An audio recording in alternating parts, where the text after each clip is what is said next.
친구 여러분 반갑습니다. 오늘 읽은 마태복음 9장 17절에 보면 예수님께서 새 포도주는 새 부대에 넣어야 한다 하는 그 말씀을 하고 있죠. 이 말씀 유명하죠. 불신자들도 성경 다른 것은 몰라도 새 포도주는 새 부대에 라는 이 말 많은 사람들이 알고 있습니다. 새 포도주를 병에 넣어서 냉장고에 넣어두지 뭐 때문에 새 부대에 넣어두라는 이 말은 말씀을 하시나 이런 생각하실지 모르겠는데, 여러분 고대 이스라엘 민족들은요, 백성들은 포도주를 보관하는 용기로 짐승의 가죽으로 부대를 만들어서 사용을 했습니다. 자료 한번 보여줄 수 있을까요? 양을 잡아서 가죽을 통째로 벗겨낸 다음에 머리 있는 부분, 다리에 있는 부분, 그리고 꽁지에 있는 이런 부분들을 전부 다 묶고 기워서 부대를 이렇게 만듭니다. 그리고 저 안에 포도즙을 짜서 집어 넣어두는데, 이 포도즙을 넣어두면 자연적인 상태에서 설탕이고 알코올이고 넣지 않고 그냥 그대로 놔두면 포도가 당도를 어느 만큼 포함하느냐 여부에 따라서 이게 발효를 하면서 식초가 되기도 하고 또 포도주로 되기도 합니다. 당도가 높으면 포도주, 당도가 낮으면 식초가 되는 그런 변화를 일으킵니다. 그런데 이 발효하는 과정에서 가스가 굉장히 많이 나옵니다. 가스가 많이 나오기 때문에 부대가 새 부대이면은, 이 가죽 부대가 새 가죽 부대이면은 가스가 나와서 팽창될 때 이걸 버텨낼 수가 있는데, 헌 가죽 부대인 경우는 이 팽창을 견뎌내지 못하고 터져버립니다. 저는 신혼 초에 창원에서 전도사로 사역을 하고 있을 때에 초가을에 성도님들께서 이분저분 여러분이 포도를 한 상자씩 이렇게 선물로 먹으라고 준 적이 있습니다. 한 박스 같으면 그냥 이렇게 한 일주일 동안 이렇게 먹으면 되는데, 세 박스, 네 박스가 되는 게 감당이 안 되는 거예요. 그 한 박스는 그냥 포도를 먹고 한 세 박스 정도를 모두 다 믹서기에 갈아서 그걸 그 찌꺼기는 걸러내고, 그리고 젖만, 여러분 한 3, 40년 전에 주스병 중에 이 델몬트 유리병이 있었던 거 혹시 기억나십니까? 그 병에다가 집어넣어서 당장 마실 거는 시원하게 마시기 위해서 냉장고에 집어넣고, 나머지 한 3병인지 4병 정도를 냉장고 바깥 그 선반 위에 있지 않습니까? 거기에 올려놓았었습니다. 한 3주쯤 지냈을까요?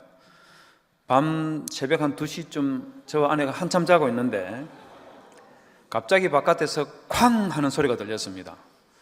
얼마나 컸는지 저 아내가 깜짝 놀래가지고 일어나 앉아서 이게 뭔 일인가 귀를 기울이면 바깥에 아무 소리가 들리지 않았어요. 뭔가 확인을 해야 될 거 아닙니까? 이 도둑이 들은 건지 가스가 폭발했는지 확인을 될 거 아니겠어요? 제가 저희 아내 보고, 여보 당신이 나가서 한번 확인해 보세요. 그랬더니 저희 아내가 질색을 하면서, 아니 이런 건 남자인 당신이 나가서 확인해야지 나보고 나가라 하면 어떡해요? 자존심이 많이 상했지만 그래도 어떡합니까? 그래서 제가 조심스럽게 방문을 여니까 불빛이 전혀 없었습니다. 가스가 폭발하지 않았다는 거죠. 인기척도 전혀 없었습니다. 도둑이 들지 않았다는 거죠. 대신에 코 속으로 포도 냄새 있지 않습니까? 그것도 알코올이 뭔가 섞인 듯한 그런 이상한 포도 냄새가 코로 확 들어오는 거예요. 뭔 일인가 해서 문을 활짝 열고 그리고 불을 켜보니까 냉장고 위에 두었던 이 포도즙을 넣어뒀던 그 병이 폭발을 한 거예요. 천정병 바닥에 막 흥건하게 포도즙이 흩어져 있고 거기에다가 유리병 파편까지 널브러져 있는 그런 모습을 보고 기가 막혔습니다. 그제서야 왜 예수님께서 새 포도주는 새 부대에 넣어야 된다 하는 것의 의미가 뭔지 확실하게 깨닫는 순간이었죠. 이 가스의 팽창이 하는 힘이 있지 않습니까? 이걸 큰 부대는 견뎌내지를 못하는 거죠. 예수님께서 이 새 포도주는 새 부대에라는 이 비유를 할 때 이 새 포도주의 의미는 한마디로 말씀드리면 메시아와 메시아 시대에 살아가는 삶, 이걸 새 포도주라고 말할 수 있을 거고, 그리고 새 부대는 그 메시아 시대에 메시아의 이 진리를 가슴에 품고 살아가게 되는 하나님의 백성들, 이들이 새 부대라고 그렇게 정의를 할 수가 있지 않겠나 그렇게 생각합니다. 그런데 사실 이 말씀은 좀 더 확장을 시키면 그냥 메시아와 메시아의 시대에 살아가는 사람들, 요걸로 한정을 지을 수도 있긴 하지만 좀 더 확장을 시킨다면 어떤 의미에서 여러분 개개인들이 가슴에 품고 있는 새로운 꿈과 비전들 있지 않습니까? 그것들도 새 포도주라고 그렇게 정의할 수 있을 테고요. 또 아니면 다음 주에 함께하는 교회가 담임 목사 청병을 위한 공동회를 하지 않습니까? 이 교회에 새로 올 그 담임 목사님도 어떤 의미에서는 새 포도주라고 그렇게 정의를 할 수 있지 않을까 그렇게 생각이 됩니다. 그런데 문제는 여러분들은 그 새 포도주에 대한 기대를 많이 가지고 계시겠지만 예수님께서 새 포도주를 새 부대라고 말씀하실 때 예수님께서 지적하시고자 하신 것은 새 포도주가 아니고 새 부대예요. 즉 자기 자신이 헌 부대이면서 새 부대인 것처럼 생각하고 지금 행동하고 처신하고 있는 사람에게 주는 교훈이 새 포도주는 새 부대입니다. 여러분, 이렇게 자기 자신이 헌 부대이면서 새 부대인 걸로 그렇게 착각하고 예수님 앞에 나와 있는 사람이 여러 명이 있었습니다. 그 사람들이 누구냐면 바로 예수님을 따르고 있는 세례 요한의 제자들, 그들이 바로 헌 부대이면서 새 부대인 것처럼 생각하고 있는 그런 사람들이었어요. 마태복음 9장 17절에 예수님이 새 포도주를 낡은 가죽 부대에 넣지 아니하나니라고 했을 때, 그때 낡은 가죽 부대에 해당되는 사람이 바로 예수님을 따르고 있는 세례 요한의 제자들이라는 겁니다. 자, 그러면 우리가 생각해 봐야 될 거 있죠. 이런 세례 요한의 제자들이라면 이면서인데 왜 예수님께서 그들을 향하여서 당신들은 헌 부대다고 그렇게 말씀을 했을까요? 왜 그랬겠습니까? 왜 그랬겠어요? 이유를 알아야 될 거 아니겠어요? 두 가지 이유 때문입니다. 첫째는 이 예수님을 따르고 있는 세례 요한의 제자들이 예수님과 하나 되지 못했던 것, 이게 첫 번째이고, 두 번째는 이 세례 요한의 제자들이 낡은 옛날 사고, 옛날 생각, 옛날 방식에서 벗어나지 못했기 때문입니다. 제가 이렇게 말씀드리니까 세례 요한의 제자들 왜 사람들이 그래? 이렇게 생각하실지 모르겠는데요. 여러분, 사실은 엄밀히 따지면 세례 요한의 제자들은요, 진리를 찾기 위해서, 진리를 깨닫기 위해서 멀리 세례 요한에게 찾아가서 유학을 했던 그런 열정적인 청년들이었습니다. 여러분, 제가 세례 요한을 찾아가서 유학을 했다 이렇게 말하니까 그 시대에도 유학이 있었나 이런 생각하실지도 모르겠고요.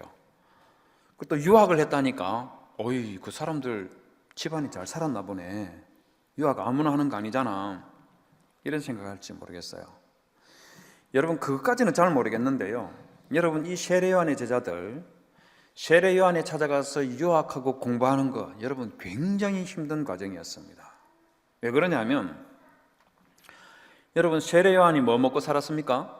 기억나십니까? 메뚜기와 석청을 먹고 살았죠. 여러분, 메뚜기와 석청을 먹고 살았다니까, 이야, 이 뭐 역시 부자들이네, 이 석청 아무나 먹나? 그렇지 않습니까? 석청 구하기 쉽지 않지 않습니까? 게다가 메뚜기, 옛날에는 흔했지만 지금 메뚜기 구하기 쉽지 않잖아요. 그러니까 이 사람들 웰빙 라이프, 이걸 즐겼네, 이렇게 생각할지 모르겠어요. 그러니까 여러분, 세례 요한이 살았던 곳이 어딘지를 한번 생각해 보십시오. 세례 요한이 어디서 살았습니까? 유다 광야에서 살았습니다. 자료 한번 보여줄 수 있겠습니까? 저 사진에 나오는 저 장소가 유다 광야입니다. 제가 찍은 사진입니다. 여러분, 저 유다 광야에 가면은요, 우기 때는 풀들이 좀 있는데 건기 때가 되면 아무것도 없습니다. 여러분, 메뚜기는 뭘 먹고 삽니까? 풀을 먹고 살잖아요. 그럼 저기 보십시오. 풀이 보입니까? 풀이 없는데 메뚜기가 어떻게 살아요? 그 메뚜기 잡아서 배를 채우려고 하면 세례요한과 세례요한의 제자들이 어떻게 해야 됐겠어요? 여러분, 정말 굶주림 속에서 극한 고통 가운데서 살 수밖에 없는 거죠. 여러분, 석청을 먹었다고 하니까 웰빙 라이프 이렇게 생각하실지 모르겠지만, 여러분, 석청은요, 벌들이 꿀을 채취해야지 생겨나는 겁니다. 여러분, 꿀을 채취하려면 저기에 식물들이 자라고 꽃들이 자라야 되는데, 저 황량한 유다 광야에서 여러분, 저기에서 꽃이 있어야지 석청이 나오고 꿀이 나올 거 아니겠어요? 그러니 이건 웰빙 라이프가 아니고요, 그야말로 극한 고통 속에서, 굶주림 속에서 그렇게 살아갔던 것이, 그게 세례요한이고, 세례요한과 함께하고 있는 유학생들, 제자들 마찬가지로 어마어마한 상상을 초월하는 굶주림과 고통 속에서, 그 속에서 진리를 추구하던 사람들이었다는 겁니다. 대단한 사람인 것이죠. 여러분, 여기에서 끝나는 것이 아니고요, 이 세례요한의 제자들은요, 이렇게 해서 세례요한으로부터 배우게 되었던 그 진리, 이걸 배우는 데에도 열정적이었을 뿐만 아니라 이것을 다른 사람들에게 가르치고 전하는 데에도 굉장히 열정적이었습니다. 사도행전 18장 25절에 보면 아볼라라는 사람이 나오는데, 성경 보면 보여줄 수 있겠어요? 저기 보시면 이 아볼라는 원래 이집트의 알렉산드리아라는 곳에서 태어나서 성장한 유대인이었습니다. 여러분, 이집트 알렉산드리아, 여러분 이집트 한번 가보십시오. 소위 말하는 나일강의 축복이라는 것이 집약되어 곳이 저 알렉산드리아입니다. 부유한 아버지 밑에서 살고 있다가, 잘 먹고 잘 살고 있다가, 이 사람 진리를 배우기 위해서 세례요한이 살고 있는 유다 광야로 가서 거기에서 세례요한으로부터 배웠어요. 여러분, 그것으로 끝나는 것이 아니라 사도행전 18장 24절에 보면 이 사람이요, 그 진리를 가르치기 위해서 유대인이 살고 있는 곳이라면 저 멀리 지금의 터키가 있는 그곳 에베소까지 가서 거기에서도 자기가 깨닫게 된 그 진리를 가르치고 있어요. 사도행전 19장 1절에 보면 아볼로가요, 사도 바울을 통해서 그리스도를 영접하고 난 다음에는 그리스에 있는 고린도까지 찾아가서 거기에서 말씀을 전하고 있다고 그렇게 말하고 있습니다. 다음 장면 한번 보여주시겠습니까? 지도 한번 보십시오. 저 이집트 알렉산드리아에서 유다 강야로 갔다가 지중해를 가로질러서 에베소와 고린도까지 찾아가서 하나님의 이 진리의 말씀을 전하고 있는 이 아볼로, 세례요한의 제자들의 모습을 한번 상상해 보십시오. 여러분, 대단한 열정 아닙니까? 이거 아무나 이거 할 수 있는 거예요? 아니에요. 말 그대로 삶 속에 하나님의 진리의 말씀에 대한 열정이 불타올랐던 그런 삶을 살았던 사람들이 이 세례요한의 청년들이라는 겁니다. 저는 이 세례요한의 제자들의 이런 모습 우리도 좀 본받았으면 좋겠어요. 함께하는 교회에 있는 많은 청년들 말입니다. 청년들이 진리에 대한 그런 열정과 뜨거움을 가지고 말입니다, 이 진리를 배우기 위해서, 그리고 이 진리를 전하기 위해서 여러분들의 청춘들을 불태우는 그런 청년들이 많이 생겨나기를 진심으로 주님의 이름으로 축복을 드립니다. 여러분뿐만 아니라 여러분 할 수만 있다면 이 교회에 다시 오실 이제 오게 될 담임 목사님도 이런 진리에 대한 이 열정 가지고 여러분들을 가르치고 스스로도 배우고, 그래서 함께하는 교회를 말입니다, 그리스도의 진리의 말씀 위에 굳게 세우는 그런 담임 목사님이 되기를 여러분 진심으로 저도 기도하고 성도 여러분들도 기도하시기를 주님의 이름으로 부탁을 드립니다. 여러분, 이런 세례 요한의 제자들이 안타깝게도 예수님으로부터 너희들은 새 부대다 이 소리를 들었던 것이 아니라 낡은 부대라는 그런 소리를 듣게 되었습니다. 그 이유가 뭐냐면, 그 첫 번째 이유는 이 세례 요한의 제자들이 예수 그리스도와 하나 되지 못했기 때문입니다. 여러분, 제가 세례 요한의 제자들이 진리에 대한 이 열정과 뜨거움이 있었다고 말했었는데요, 세례 요한의 제자들이 그렇게 알고 싶어 했던 그 진리 있지 않습니까? 그 진리가 무엇이냐면 메시아 그분이 언제 오시는가? 여러분, 이게 그들이 꿈꾸던 그 진리였고, 그들이 소망하던 새 포도주였고, 그들이 기다렸던 그런 소식이었습니다. 요한복음 1장 36절에 보면 세례 요한이 메시아 예수 그리스도를 처음 만났을 때요, 자기 제자들에게 예수 그리스도를 가리키면서 보라, 하나님의 어린 양이로다, 그렇게 말합니다. 여러분, 이 하나님의 어린 양이라는 이 말은 그리스도께서 말입니다. 메시아라는 말이에요. 그래서 41절 보십시오. 저기 보면 안드레가 자기 형제 시몬 베드로, 여러분들이 알고 있는 바로 그 베드로입니다. 베드로에게 가서 우리가 메시아를 만났다, 그렇게 말합니다. 하나님의 어린 양은 메시아란 그 말이죠. 여러분, 세례 요한으로부터 이 말을 듣고 나서 37절에 보면 세례 요한의 제자 2명이 그 자리에서 자신들이 오랫동안 유학하고 있던 그 스승 세례 요한을 버리고 예수 그리스도를 따라 떠나갔다고 그렇게 말하고 있습니다. 여러분, 놀라운 모습 아닙니까? 자기들이 말입니다, 그렇게 함께 동고동락하면서 고통 속에서, 고난 속에서, 굶주림 속에서 함께 했던 그 스승을 버려두고 이렇게 훌쩍 떠나갔다는 것은 그들의 마음속에 메시아에 대한 동경과 메시아에 대한 그리움과 메시아에 대한 기대가 얼마나 컸는지 단적으로 보여주는 예이지 않겠습니까? 여러분, 그런데 이들은 메시아를 쫓아서, 그리스도를 쫓아서 떠나갔지만 예수님과 하나 되지 못했어요. 마태복음 9장 14절에 보면 요한의 제자들이 이런 말을 합니다. 그때에 요한의 제자들이 예수께 나와 이르되 우리와 바리새인들은 금식하는데 어찌하여 당신의 제자들은 금식하지 아니하나이까? 여러분, 뭐가 문제인지 아시겠습니까? 세례 요한의 제자들이 자신들은 우리라고 말했고, 예수님과 예수님의 제자들은 당신과 당신의 제자들이라고 그렇게 말했습니다. 이게 그냥 대화 속에서 우리라고 말하고 당신 이렇게 말하는 것이 아니에요. 여러분, 저기 보시면 14절에 보시면 이 세례 요한의 제자들이 우리와 당신이라고 말할 때 어떻게 구분했냐면은 금식하는 우리와 금식하지 아니하는 당신과 당신 제자들이라고 하면서 이렇게 구분하고 있는 거예요. 더 놀라운 거는요, 세례 요한이 우리라고 부른 이 카테고리 속에, 범주 속에 바리새인을 포함시켰습니다. 여러분, 굉장히 놀랍습니다. 왜 놀랍냐면 마태복음 3장 7절에 보면 세례 요한의 제자들이 스승 세례 요한, 그가 바리새인과 사두개인들이 세례 요한에게 다가오는 것을 보고 다짜고짜 말입니다.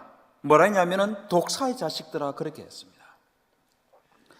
제자들 보고, 야, 저 사람은 못 오게 막아라, 이런 말도 안 하고요, 거두절미하고 바리새인들을 보고 독사의 자식들아 하면서 그냥, 이런 엄청난 말이지 않습니까?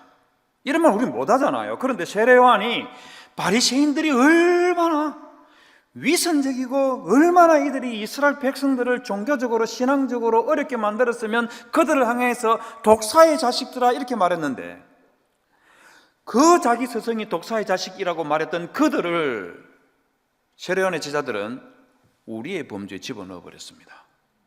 놀랍지 않습니까? 여러분, 이러는 세례 요한의 제자들의 모습을 저는 보면서요, 아니, 이럴 거면 무엇 때문에 세례 요한과 함께 있지 않고 굳이 예수 그리스도를 쫓아서 유다 광야에서, 예수님께서 지금 이들 쫓아간 곳이 어디냐면은 예수님께서 태어나신 그 나사렛까지 따라 올라간 거예요. 여러분, 그까지 거리가 수백 리가 됩니다. 그렇게 멀리까지 예수 그리스도를 쫓아서 따라갔으면 그리스도와 하나가 되어야 되는데, 이 사람들은 그러지 아니하고 이 우리라는 범주 속에 그리스도를 밀어내고 예수님의 제자를 밀어내고 바리새인들을 집으면서 금식하는 우리와 금식하지 아니하는 당신과 당신 제자들로 이렇게 구분을 하더라는 것이죠. 성도 여러분, 저는 여러분들은 세례 요한의 제자들처럼 이렇게 어리석은 자리에 서지 않기를 주님의 이름으로 부탁을 드립니다. 몸은 예수 그리스도와 함께 있으면서 그리스도와 하나 되지 못하는 거 얼마나 이상합니까?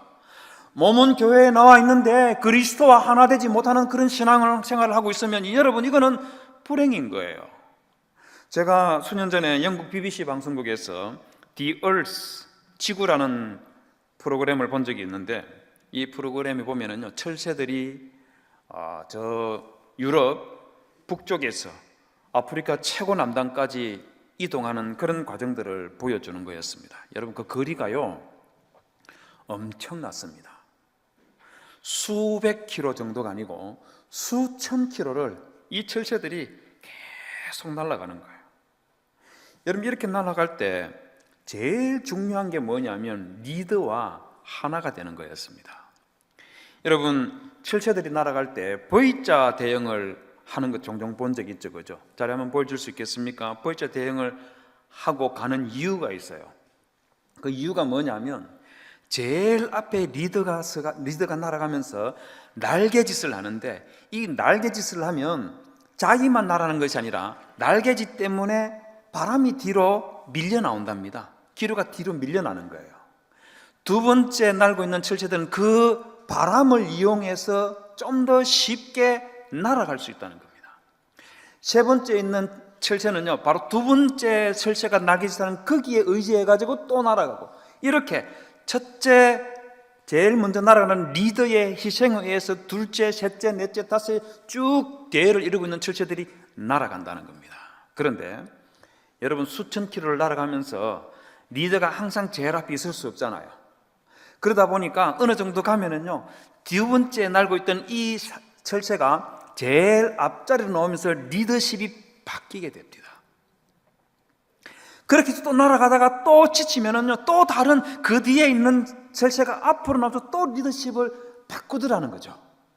여러분, 그렇게 리더십이 바뀌어질 때 이 철새들이요, 리더십이 바뀌었으니까 처음에 있던 저 리더가 제일 좋은데 쟤 뭐야? 이러는 게 아니고 첫 번째 리더가 날아가는 그 방향으로 그대로 따라가는 거예요. 가다가 폭풍우가 몰아쳐서 천둥이 치고 번개가 내리꽂히는 그 순간에 첫 번째 리더가요, 자기의 경험과 자기의 생각에 따라서 쉬어가야 될지 숨어야 될지 아니면 계속 날아가야 될지 이것들을 판단할 때, 그때 제일 처음 리더하던 그 애가 뒤따르면서 야, 너 생각 잘못했어, 그러면 안 돼, 이러는 것이 아니라 첫 번째 리더가 하는 대로 그대로 따라가는 거예요. 제가 굉장히 놀랐습니다. 철새가 사람보다 낫네. 여러분, 찌르레기라는 조그마한 철새가 있습니다. 기러기보다 훨씬 몸통이 작은 놈들인데 이 애들은요, 수천 마리, 수만 마리가 함께 군무를 주면서 이동을 합니다. 여러분, 덩치가 작다 보니까 독수리와 그리고 이 솔개 이런 애들이요, 얘들을 잡아먹기 위해서 공격을 하고, 그리고 많은 이 찌르레기들이 희생을 당하는 그런 일들이 일어난답니다. 그런데 얘들이 자기 이 일행들이 많이 죽지 않고 할 수 있는 최대한 살려서 함께 가기 위해서 하는 행동이 있어요. 그게 뭐냐면요, 독수리들이 공격하기 시작을 하면은 이 찌르레기 중에서 리더에 해당되는 이 찌르레기 몇 마리가 하늘로 휙 솟구쳐 오른답니다. 딱 오르면 그 자리에서 자기 나름대로 위치에서 포지션을 딱 차지하는데, 그 포지션을 딱 정하면 나머지 수만 마리, 수십만 마리가요, 일제히 그 포지션에 맞춰가지고 다 날아오른다는 거예요. 그리고 리더가 움직이는 방향대로 이렇게 날아가고 저렇게 날아가면서 여러분들이 한 번씩 텔레비전에 봤던 그 군무들 있지 않습니까? 이렇게 만들어낸다는 거예요. 그렇게 함께 군무를 만들어내고 있으면 독수리와 이 솔개들이 거기에 질려가지고 쉽게 접근하지 못하고 포기하고 물러난다는 겁니다. 여러분, 하나로 뭉치는 이 힘의 위력과 힘이 어느 정도인지 알 수 있겠죠. 여러분, 이런 것들을 생각하면서 성도 여러분들은 이 함께하는 교회에 출석하면서 그냥 자리만 채우는 그런 성도들이 아니라 그리스도와 하나 되는 그런 성도님들이 되시기를 주님의 이름으로 부탁을 드립니다. 여러분뿐만 아니라 새로 이 교회에 부임하게 되는 그 담임 목사와 하나가 되십시오. 장로님들이 하나가 되고, 권사님들이 하나가 되고, 집사님들이 하나 되고, 모든 성도들이 함께 하나가 되었어. 여러분, 이 함께하는 이 교회를 다시 이렇게 세우는 그런 교회, 그런 성도님들이 되시기를 주님의 이름으로 부탁을 드립니다.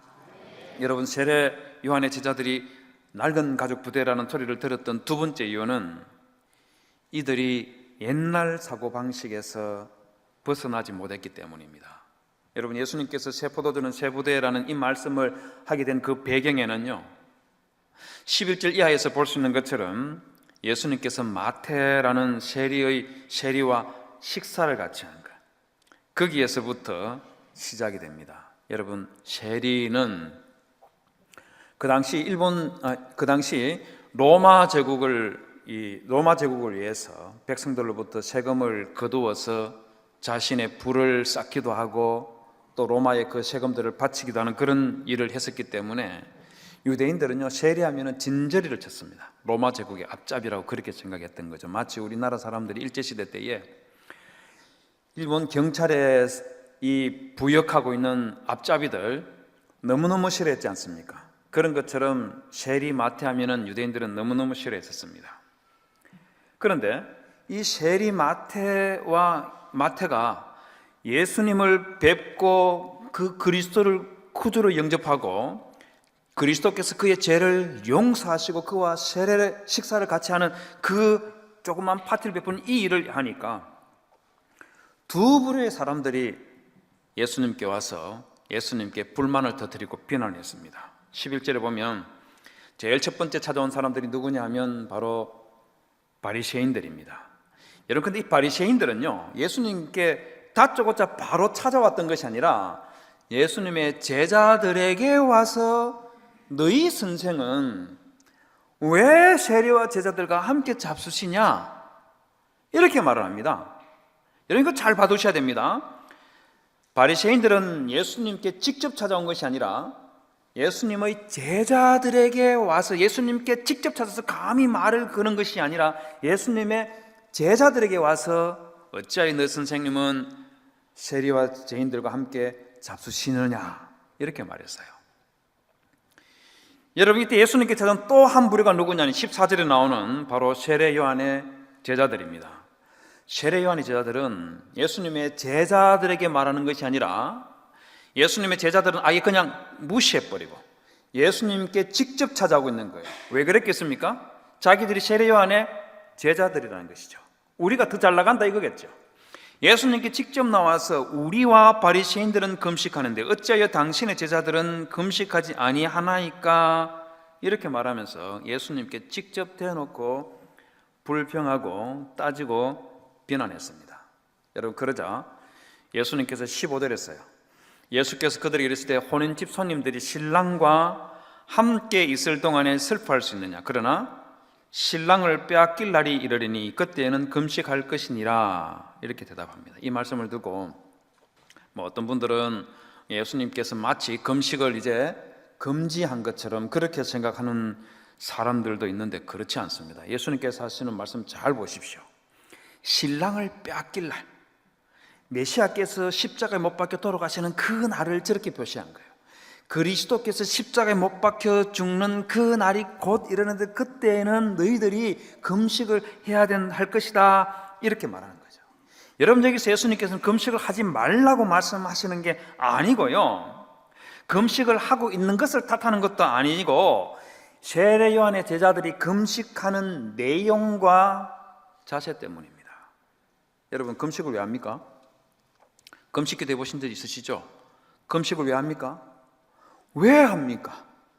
내가 당장 힘들어 죽겠는데 우리 하나님께서 제발 내 기도에 응답해 주셔서 제발 좀 내가 죽겠는데 이것 좀 어떻게 좀 해주셨으면 하는 그런 바람에 하나님께서 빠르게 신속하게 응답해 주시기를 바라는 그런 마음 가지고 우리 금식하는 거 아닙니까?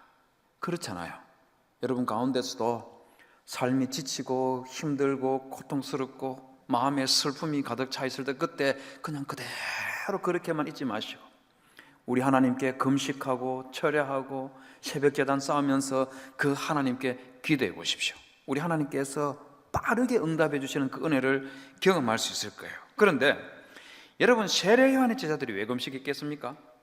세례 요한의 제자들이 왜 금식했을까요?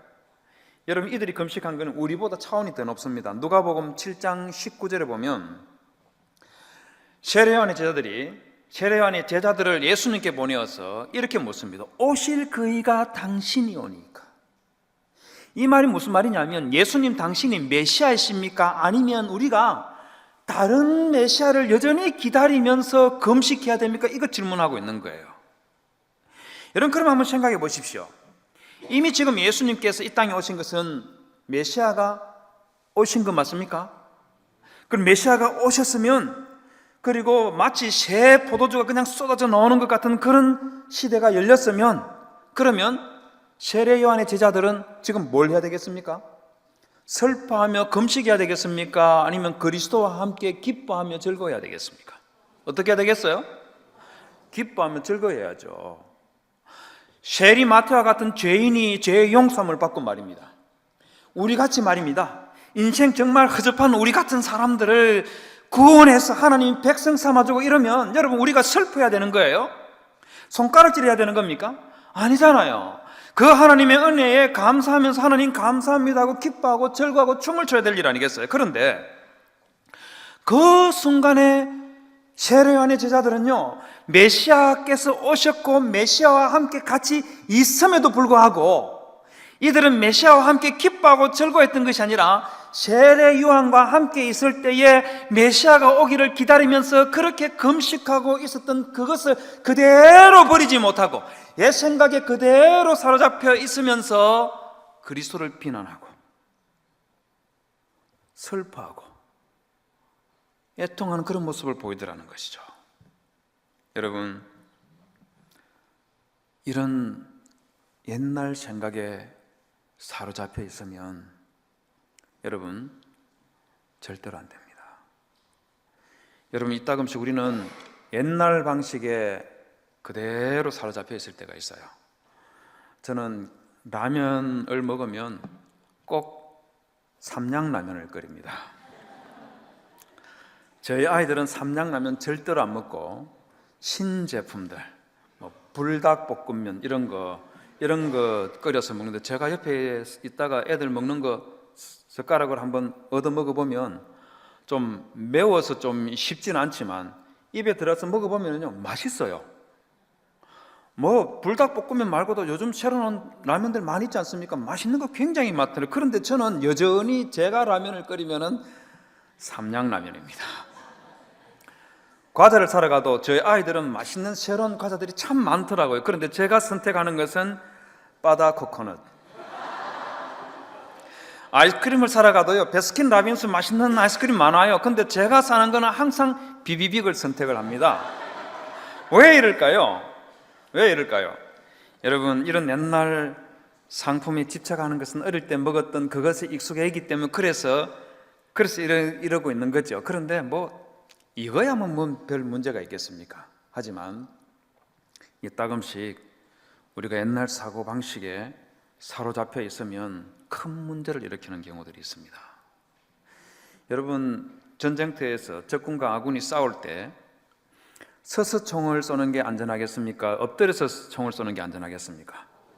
뭔 바보 같은 질문을 하는가 이렇게 생각하실지 모르겠지만은요, 지금부터 100년 전 세계 1차 대전이 시작하는 바로 그 때까지만 해도 전쟁터에 나가서 총을 쏠 때 서서 총을 쏘았다는 거 아십니까? 여러분, 지금부터 300년 1745년에 영국과 프랑스 군인들이 서로 전쟁을 치를 때요, 영국 군인들이 뻣뻣하게 서가지고 프랑스 군인들에게 뭐라고 말했는지 아십니까? 프랑스 신사들이요, 먼저 발포하셔도 좋소. 미친 거 아닙니까? 먼저 쏘라고 이야기했어요. 뻣뻣하게 서가지고 엎드려 있는 것도 아니고. 그러니까 프랑스 사람들이 뭐라 했냐면, 말씀은 고맙지만 사양하겠소. 먼저 쏘세요. 이 장난치는 겁니까? 이 전쟁인데 총을 들고 다 같이 뻣뻣하게 쓴 상태로 총을 쏘았습니다. 이걸 전열보병이라는데, 여러분, 이런 식으로 전쟁을 치르다가 영국군이 1차 대전 때 무려 50만 명이 죽었습니다. 6개월 만에. 1차 대전이 일어나기 약 한 5, 60년 전에 미국에서 말입니다, 남북 전쟁이 터져가지고 전쟁을 치르면서 이 사람들이 서서 총을 쏘니까 너무 많은 사람들이 죽는 걸 보고 엎드려서 총을 쏘고 참호 속에 들어가서 총을 쏘는 거, 이걸 배웠어요. 터득을 했어요. 그런데 영국 군인들이 그 모습을 보고, 아니 이 군인들이 군인 정신 다 어디 갔어? 옷 다 버리고 있네? 서서 총을 쏘지 어떻게 저렇게 기면서 총을 쏴? 이런 천박한 양키놈들, 이러면서 그들은 서서 총 쏘는 걸 버리지 않았죠. 세계 1차 대전 때 딱 6개월 만에요, 포탄이 날아다니고 총알이 기관총이 그냥 기관총 총알이 막 날아다니고 말입니다. 박격포가 날아가는 그런 상황에서 50만 명이 죽는 그 광경을 보고 나서야, 그제서야 우리가 잘못 생각했다 그렇게 생각하고 이들이 비로소 엎드려서 총을 쏘고 참호를 파고 그 밑에 들어가서 총 쏘는 걸 그제서 배웠습니다. 여러분, 안타깝다는 생각 들지 않습니까? 젊은 청년 50만 명을 희생시키고 난 다음에 비로소 이와 같은 방식을 취하다는 것이죠. 성도 여러분, 저는 새 담임 목사 청병을 앞두고 있는 여러분들도 옛날 생각을 이제는 버리시도록 진심으로 주님의 이름으로 권합니다. 여러분, 옛 담임 목사님과 함께 누렸던 옛날 잘했던 것, 아름다운 추억들 여러분 버리십시오. 옛 담임 목사님과 함께 만들어갔던 그 좋은 것들 머릿속에서 지우시고, 옛 담임 목사님을 통해서 마음에 가졌던 많은 부담과 상처들도 다 버리시고, 성도 여러분, 새 담임 목사님과 함께 새로운 생각을 하면서 새로운 방식으로 이 함께하는 교회를 세워나가시는 성도님들이 되시기를 주님의 이름으로 부탁을 드립니다. 여러분 마음에 예수 그리스도를 주님으로 지지심으로 모셨습니까? 그러면 그리스도를 만나기 전에 여러분들이 했던 그 옛사람의 방식 버려셔야죠. 혹시 여러분들이 그리스도 안에서 새로운 꿈과 새로운 비전을 가슴에 품었습니까? 그러면 옛날에 여러분들이 가졌던 그 못난 생각들, 나는 할 수 없다, 나는 여전히 못났어, 이런 생각 버려야죠. 그리스도께서 나와 함께 해주시고 내가 그리스도의 백성이고 그리스도께서 주시는 그 꿈과 비전을 이루어내기 위해서 말이에요, 새로운 삶을 택하시고 새로운 방식을 택하시고 새로운 생각을 하면서 성도 여러분, 이 교회를 하나님께서 기뻐하시는 그런 교회로 만들어내시고 모든 성도들이 함께하는 이 교회를 성삼위 하나님께서 영광 받으시는 그런 교회로 만들어내시는 그런 성도님들이 되시기를 주님의 이름으로 부탁을 드립니다.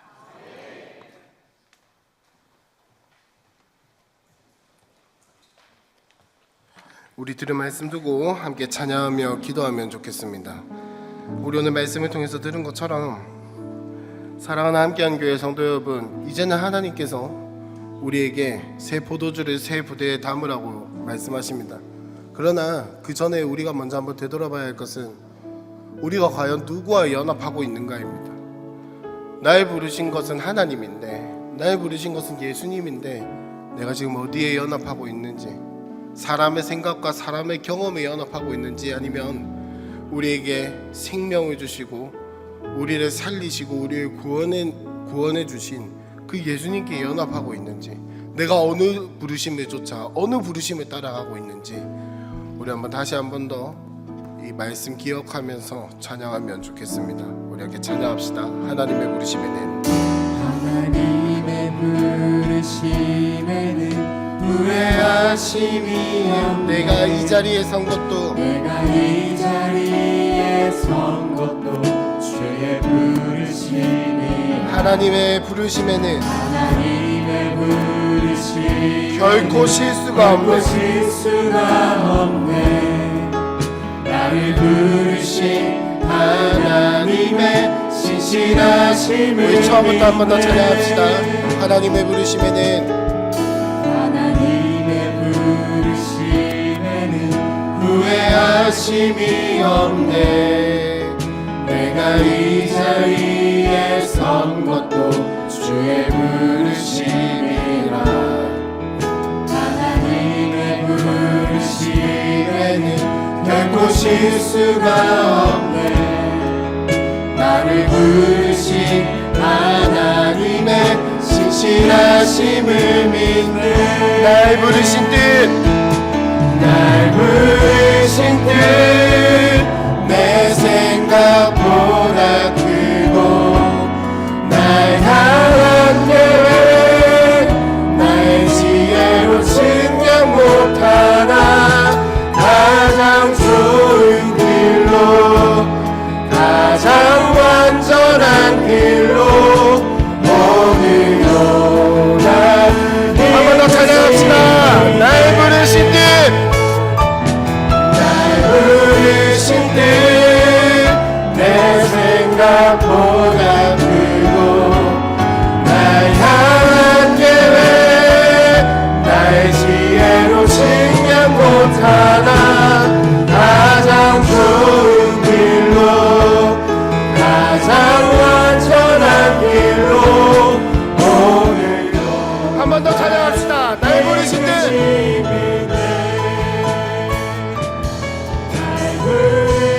내 생각보다 크고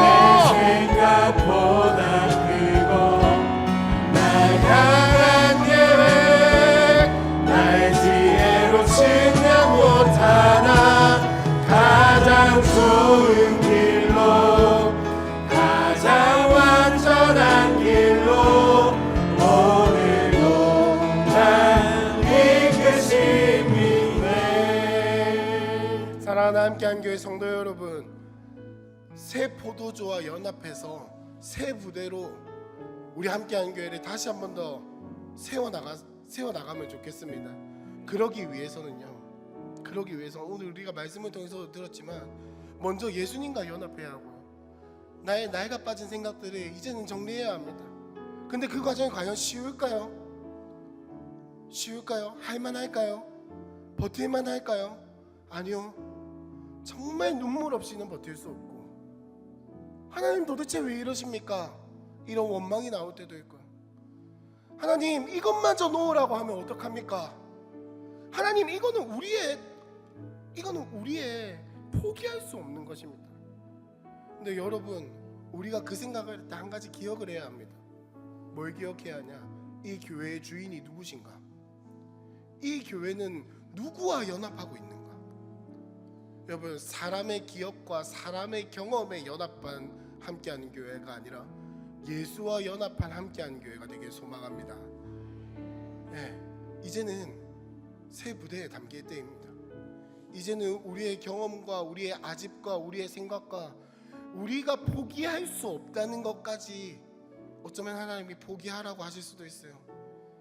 이제는 그거 내려놓고 예수와 연합할 때입니다. 우리 함께 이 시간 한번 이렇게 기도했으면 좋겠습니다. 하나님, 이렇게 우리를 부르시고 이렇게 나를 부르신 뜻을 내가 다 이해할 수 없고 다 할 수 없고 다 계산할 수 없고 어쩌면 너무 마음이 힘들고 고통스럽고, 하나님 이것마저 포기하라고 하면 어떡하십니까? 도대체 어떻게 합니까? 내가 어떻게 살아갑니까? 라는 그 말이 나올 때, 주님, 나의 것을 하나님께 요구하는 것이 아니라 내가 예수께 연합되고 싶습니다. 나의 것을 하나님께 요구하는 것이 아니라 내가 예수님을 따라가고 싶습니다. 날 부르신 하나님의 뜻에 순종하며 나아가겠습니다. 우리 함께 이 시간 한번 기도했으면 좋겠습니다. 하나님께 순종하며 나아가겠습니다. 그 부르심 앞에 내가 순종하며 나아가겠습니다. 내 것, 내 생각, 내 감정, 내 억울함, 나의 쥐고 있던 것들 다 내려놓고 그 부르심에 순종하겠습니다. 우리 함께 주여라고 한 번 한 자리 부르시고 기도하겠습니다. 주여, 보다 크고 날 향한 계획 나의 지혜로 측량 못하나 가장 좋은 길로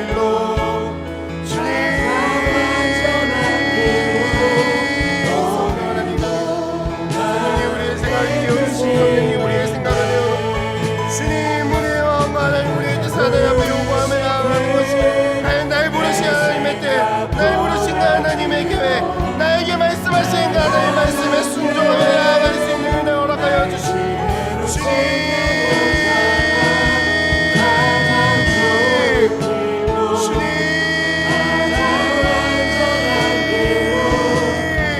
우리의 것 내려놓게 하시고 하나님, 우리의 마음과 우리의 생각 다 내려놓고 하나님을 나아갈 수 있는 주님,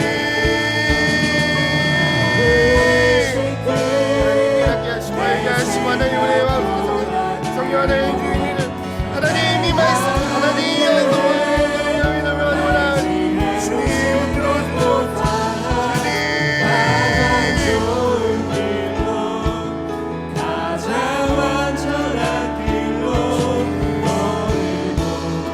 우리 함께 믿음으로 고백합시다.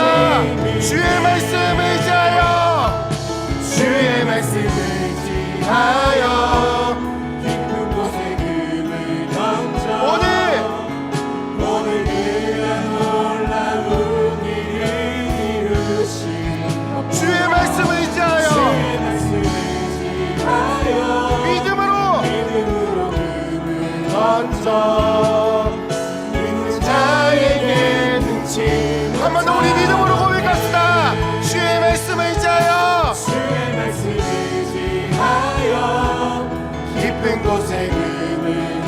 먼저 오늘 그가 놀라운 일을 이루시는 것보라 주의 말씀을 지하여 믿음으로 금을 던져 믿는 자에게 우리 마지막으로 한 번 더 믿음으로 선포합시다. 주의 말씀을 지하여 주의 말씀을 지하여 깊은 곳에 금을 던져 오늘 그가 놀라운 일을 이루시는 것보라 주의 말씀을 지하여 믿음으로 금을 던져 믿는 자에게 능치 못함 없네. 여러분, 그렇게 걸어가다 보면요, 우리의 눈에 보이던 것들이 점점 사라지고요, 우리의 귀에 들리던 것들이 점점 안 들리기 시작합니다. 이 길이 맞는지, 이렇게 걸어가도 되나? 이 길이 맞나? 여러분, 그때 우리가 찾아야 할 것은 뭐냐면 증거를 찾는 게 아니고 내 귀에 들릴 소리를 찾는 것이 아니라 믿음만 해가지고 그 말씀 위에서 찬송하며 걸어가는 담대함이 필요합니다.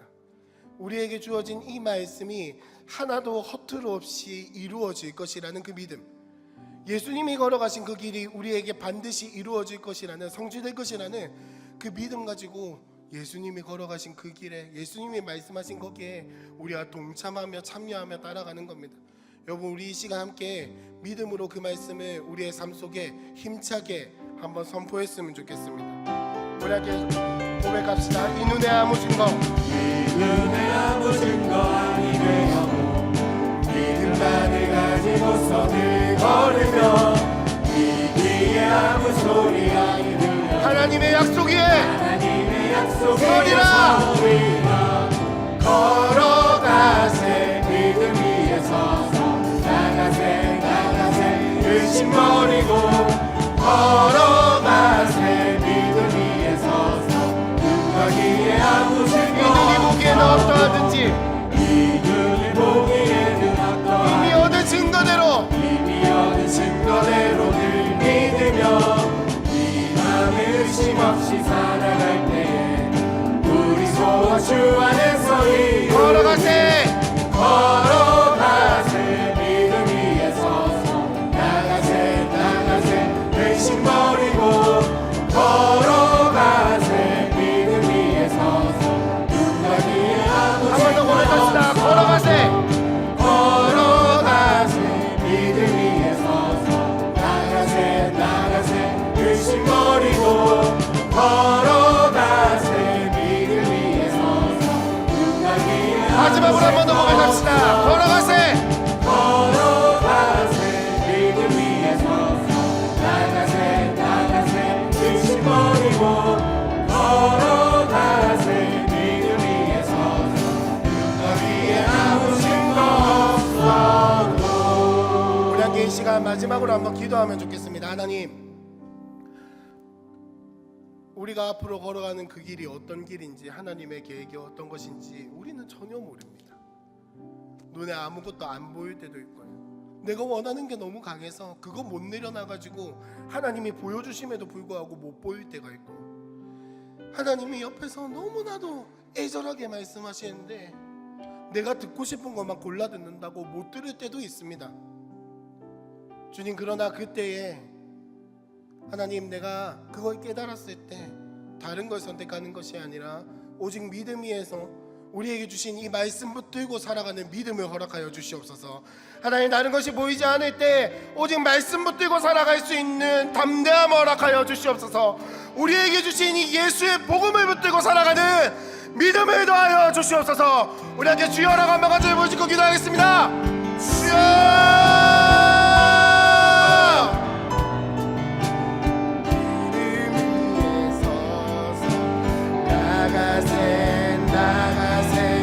의심 버리고 걸어가세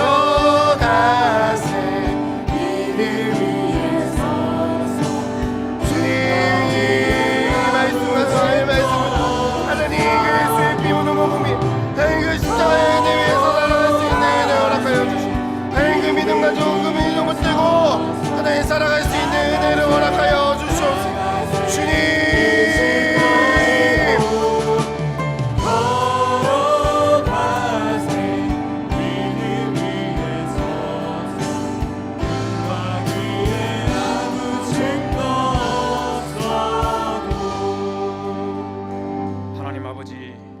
저희에게 믿음 주심을 감사드립니다.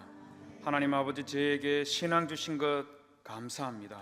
하나님 아버지, 저희들이 그리스도와 하나 되게 하여 주옵시고, 하나님 아버지, 저희들이 새 부대가 되어서 그리스도를 저희 가슴에 담고 그리스도와 함께 살며 하나님께 영광 돌리는 그런 삶을 살아드릴 수 있도록 도와주시옵소서. 주님 앞에 나오면서 하나님 아버지, 저희들의 삶을 바치면서 하나님 귀한 예물을 주님 앞에 정성껏 드립니다. 주일 헌금과 11조 헌금과 감사 헌금과 성교 헌금과 하나님 아버지, 각양 제목으로 하나님께 바친 이 모든 예물들이 우리 하나님 나라를 위하여 귀하게 사용되게 하여 주시옵소서. 이 헌물이 쓰이는 곳곳마다 많은 믿지 않은 무리들이 죽게 돌아오는 은혜의 역사가 있게 하여 주옵시고, 하나님 아버지, 우리 하나님께 영광 돌려드리는 선교의 역사가 끊임없이 일어날 수 있도록 도와주시옵소서. 하나님, 예물 바친 주의 자녀들 주님께서 기억하시고 복을 주시옵소서. 삶의 복을 주시고 생업의 복을 주시고 가정의 복을 주시고 이 교회의 복을 주셔서 하나님 아버지, 주의 영광이 찬란하게 이 교회에 충만하게 내려비치는 그런 역사가 끊임없이 일어날 수 있도록 하여 주시옵소서. 새 포도주는 새 부대에 담으라는 그 그리스도의 말씀을 가슴에 품고 그리스도와 하나 되어, 그리고 새로울 담임 목사와 모든 성도들이 한마음 한뜻이 되어 우리 하나님의 교회를 세워나가기를 소망하는 우리 모든 함께하는 교회 성도들 머리 위에 주 예수 그리스도의 은혜와 하나님 아버지의 크신 사랑과 성령님의 교통하심이 영원토록 함께 있을지어다. 아멘.